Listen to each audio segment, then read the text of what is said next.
আমাদের এলাকায় বলে কাক বেশি ডাকলে নাকি মানুষ মারা যায়। একথা কতটুকু সত্য? মেয়েরা যদি বাসায় গেঞ্জি পরে নামাজ পড়ে তাহলে নামাজ হবে কিনা? প্রত্যেক নামাজে সূরা ফাতিহার সাথে সূরাতুল ইখলাস পড়ি তাহলে কি আমার নামাজ হবে? আমার বিয়েতে কাবিন রসুল হিসাবে যে স্বর্ণ দেয়া হয়েছিল তা আমাকে আর দেয়নি আমার শাশুড়ি। এটা কি ঠিক হয়েছে সম্পর্কে বলবেন? কি আমল করলে নিজেকে গুনাহ থেকে দূরে রাখতে পারবো? আমি বাহিরে অফিসে মানুষের সাথে চলার সময় বাহিরের বিভিন্ন খাবার খাই যা থেকে আমার পরিবারের অন্যান্য সদস্যরা বঞ্চিত হয়। এতে আমার গুনাহ হবে কিনা? আমার ২৫ বছর বাচ্চা হচ্ছে না, আমি কি টেস্ট টিউব বেবি নিতে পারবো? হাতে তালি দেওয়া ইসলামে জায়েজ আছে কিনা? মেহেদি পরা অবস্থায় ওযু হবে কিনা? চলুন আমরা তাহলে প্রশ্নোত্তরে চলে যাই। শারমিন আক্তার অমি আপনি লিখেছেন, মেয়েরা যদি বাসায় গেঞ্জি পরে নামাজ পড়ে তাহলে নামাজ হবে কিনা? গেঞ্জি পড়লেন না কি পড়লেন সেটা ইস্যু না। ইস্যু হলো যে পর্দা নামাজের যে সতর, সে সতরটা ঢাকা হলো কিনা? মাথা থেকে পা পর্যন্ত আপনাকে ঢাকতে হবে। ভেতরে গেঞ্জি পড়লেন কিন্তু উপরে আপনি মোটা কাপড় দিয়ে ঢেকে নিলেন। বাস তাহলে আপনার নামাজ হয়ে যাবে। ভেতরে কি আছে সেটা ইস্যু না। ইস্যু হলো যে আপনার নামাজের জন্য মুখমণ্ডল এবং যে হাতের কবজি ছাড়া পুরো শরীরটা ঢেকে ফেলতে হবে চুলসহ। সেটা আপনি করেছেন কিনা কোনো কাপড় দিয়ে? এরফানুল হক ভূঁইয়া লিখেছেন, আমি ফজর নামাজ জামাতে পড়তে পারি না। অনেক সময় সঠিক সময়ে পড়তে পারি না, কাজা পড়তে হয়। বাকি সব নামাজ জামাতে পড়ি। এক্ষেত্রে গুনাহ হবে কিনা? অবশ্যই গুনাহ হবে। প্রত্যেক নামাজই সময় মতো আপনাকে পড়তে হবে। ইন্নাস সালাতা কানাত আল মুমিনিনা কিতাবাম মাওকুতা। অনেক ভাইরা আছেন সব নামাজ পড়তে পারেন, ফজর নামাজটা পড়তে পারেন না। তো ফজর নামাজ পড়ার জন্য আপনাকে রাতে তাড়াতাড়ি শুয়ে যেতে হবে। এশার পরপর শুয়ে যেতে হবে। দ্রুততার সাথে শুয়ে পড়তে হবে এবং ওঠার জন্য যত রকম উপায় আছে সব অবলম্বন করতে হবে। নামাজি মানুষদের সাথে থাকতে হবে। তাদের সহযোগিতা নিতে হবে, তারা যেন ডেকে দেয়। আপনি নানাবিধ চেষ্টা করলে অবশ্যই আপনার নামাজের অভ্যাস তৈরি হবে ইনশাআল্লাহ তাআলা। অন্তর ইসলাম আপনি লিখেছেন, প্রত্যেক নামাজে সূরা ফাতিহার সাথে সূরাতুল ইখলাস পড়ি তাহলে কি আমার নামাজ হবে? সূরাতুল ফাতিহার সাথে আপনি বিভিন্ন সূরা পড়বেন। একটা নির্দিষ্ট সূরাকে আপনি কেন ফিক্স করে নিবেন? কোন সাহাবী অবশ্য অন্যান্য সূরা মিলাতেন সূরা ফাতিহার সাথে, পাশাপাশি সূরা ইখলাসও পড়তেন। সেই সাহাবীকে নবী সাল্লাল্লাহু আলাইহি ওয়াসাল্লাম জিজ্ঞেস করছেন কেন পড়েন? তারা বলেছেন যে সূরা ইখলাসে আল্লাহর গুণগান এর কথা বলা আছে। শুধুমাত্র আল্লাহর কথাই এই সূরাতে বলা হয়েছে। সেজন্য তারা এটাকে ভালোবাসেন। তো নবী সাল্লাল্লাহু আলাইহি ওয়াসাল্লাম সেটাকে অনুমোদন করেছেন তাদের জন্য। বাট এমনিতে শুধুমাত্র ছোট্ট সূরা সংক্ষেপ, সেইজন্য আপনি শুধু সূরা ফাতিহাই ফিক্স করে ফেলেছেন, এরকম হলে সেটা মাকরুহ হবে। বরং আপনার একাধিক সূরা জানা থাকলে একেক সময় একেকটা পড়ার চেষ্টা করতে হবে। সামিল সরকার সোয়াদ আপনি লিখেছেন, মেহেদি পরা অবস্থায় ওযু হবে কিনা? হ্যাঁ, অবশ্যই হবে। মেহেদি পরার কারণে ওযুর কোনো ক্ষতি হবে না।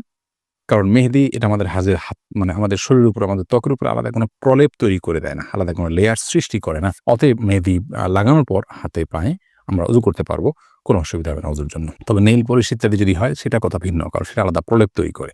আর মেহেদির ক্ষেত্রে একটা কথা আমাদেরকে জেনে রাখতে হবে যে বাজার থেকে যে আর্টিফিশিয়াল মেহেদি পাওয়া যায় সেগুলো আমরা লাগালে ওযু হবে কিনা? এর উত্তর হলো সেগুলা লাগালেও আমাদের হাতে পায়ে ওযু করতে পারবো আমরা। গোসল হবে, ওযু হবে। যদিও সেগুলো মনে হয় যে খসে, খসে পড়ে, আলাদা প্রলেপ আছে বলে মনে হয়। কিন্তু এটা নিয়ে আমরা যতটুকু ঘাটাঘাটি করেছি আ তাতে আমাদের কাছে পরিষ্কার হয়েছে যে এটা মূলত কেমিক্যালের কারণে চামড়ার উপরের একটা লেয়ার খসে পড়ে। এটা আলাদা কোনো আবরণ নয় যেটা ত্বকের উপরে তৈরি হয়। অতএব আর্টিফিশিয়াল যে মেহেদি বাজারে পাওয়া যায়, বাটি মেহেদি ইত্যাদি সেগুলো ব্যবহার করলে ওযু হয়ে যাবে, গোসল হয়ে যাবে ইনশাআল্লাহ তাআলা। আব্দুল্লাহ গালিব আপনি লিখেছেন, আমি বাহিরে অফিসে মানুষের সাথে চলার সময় বাহিরের বিভিন্ন খাবার খাই যা থেকে আমার পরিবারের অন্যান্য সদস্যরা বঞ্চিত হয়। এতে আমার গুনাহ হবে কিনা? আপনি বাইরে যখন অফিসে মানুষের সাথে চলার সময় বিভিন্ন খাবার খান, এটার সবগুলোতে পরিবারের সদস্যদেরকে অংশগ্রহণ করাতে হবে এমন তো বাধ্যবাধকতা নেই। আপনি যদি ইচ্ছাকৃত তাদেরকে বঞ্চিত না করানোর নিয়ত না থাকে বা তাদের হক আদায় না করে আপনি বাইরে, বাইরে অনেক বেশি ভোগ করেন তাহলে সেক্ষেত্রে ভিন্ন বিষয়। বাট তাদের জন্য বাজার-ঘাট আপনি যথারীতি করছেন আর বাইরে আপনি খাচ্ছেন। এর কারণে আপনার কোনো গুনাহ হবে না এবং প্রত্যেকটা খাবারেই তাদেরকে শরিক করতে হবে এমন কোনো বাধ্যবাধকতাও কিন্তু নেই। তৌসিফ আহমেদ ইউসুফ আপনি লিখেছেন, কি আমল করলে নিজেকে গুনাহ থেকে দূরে রাখতে পারবো? গুনাহ থেকে দূরে রাখার জন্য সবচেয়ে বড় আমল হলো গুনাহের পরিবেশ থেকে দূরে সরা। অর্থাৎ যে জায়গায় গেলে গুনাহ হবে, যে মানুষদের সাথে থাকলে গুনাহ হয় সেখান থেকে সরে আসতে হবে। এটা হলো মূল বিষয়। পাশাপাশি আপনার আল্লাহ তাআলার কাছে পানাহ চাইতে হবে। গুনাহ মুক্ত থাকার জন্য আল্লাহর কাছে দোয়া করতে হবে। আল্লাহ যেন গুনাহমুক্ত থাকার তৌফিক দান করেন। গুনাহগার এবং খারাপ মানুষদের সংস্রব থেকে বেরিয়ে আসতে হবে। সেই চেষ্টাগুলো অব্যাহত রাখতে হবে। ইনশাআল্লাহ বিইذনিল্লাহ তাহলে গুনাহ থেকে মুক্ত থাকা সহজ হবে। আর আগের গুনাহগুলো থেকে তওবা করতে হবে। তাহলে নতুন করে গুনাহ থেকে বাঁচা সহজ হবে ইনশাআল্লাহ বিইذনিল্লাহ। মারুফ হাসান লিখেছেন, হাতে তালি দেওয়া ইসলামে জায়েজ আছে কিনা? দেখুন, আনন্দ প্রকাশের জন্য আমরা অনেকে হাতে তালি দিয়ে থাকি। হাতে তালি দেওয়া এটা ইসলামের শরিয়ার দৃষ্টিকোণ থেকে প্রশংসনীয় কোনো কাজ নয়। তবে মেয়েরা ইমামের সাথে যখন জামাতে সালাত আদায় করবেন পেছন থেকে লোকমা দেওয়ার জন্য তারা এইভাবে আ হাতের পিঠ এবং অন্য হাতের তালুতে আঘাত করে তারা ইমামকে সতর্ক করবে। এটি হাদিস দ্বারা প্রমাণিত। এর বাইরে সাধারণত যে হাতে তালি আমরা এভাবে দিয়ে থাকি অনেকে, এই হাতে তালিটা শরিয়া দৃষ্টিকোণ থেকে প্রশংসনীয় কোনো কাজ নয়। এর অন্যতম প্রধান কারণ হলো যে এটি অন্য ধর্মাবলম্বী মানুষদের সাথে আপনার সাদৃশ্য হয়। আর বিশেষ করে আরব জাহিলি যুগে আপনার মক্কার মুশরিকরা তারা বাইতুল্লাহর পাশে যে সালাত আদায় করতে করেন এটা তারা সে সম্পর্কে বলেছেন।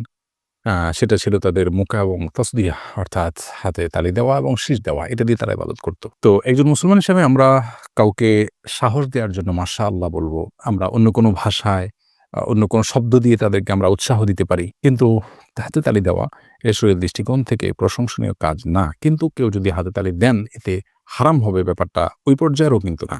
গুড থটস এই আইডি থেকে আপনি লিখেছেন, আমার বিয়েতে কাবিন ওসুল হিসাবে যে স্বর্ণ দেওয়া হয়েছিল তা আমাকে আর দেয়নি আমার শাশুড়ি। এটা কি ঠিক হয়েছে সম্পর্কে বলবেন? অবশ্যই অন্যায় হয়েছে, জুলুম হয়েছে। আপনার শাশুড়ি আপনাকে যে মোহর বাবদ যে স্বর্ণ উসুল লিখার পরও সেটি দেননি, সেটি তিনি আত্মসাৎ করেছেন বলে বিবেচিত হবেন এবং গুনাহগার হবেন।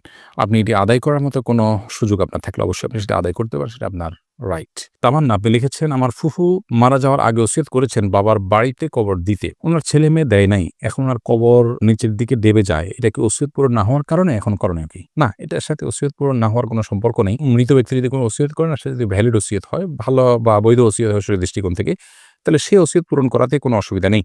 আর যদি সেই ওসিয়তের শরিয়া দৃষ্টিকোণ থেকে সেই ওসিয়তের বৈধতা না থাকে বা সঠিক ওসিয়ত না থাকে, তাহলে সেক্ষেত্রে সেই ওসিয়ত পূরণ করা আবশ্যক নয়। কিন্তু ওসিয়ত পূরণ করা না করার সাথে কবর ডেবে যাওয়ার কোনো সম্পর্ক নেই। এই কবরকে যাতে ডেবে না যায় তার জন্য ব্যবস্থা গ্রহণ করা যেতে পারে।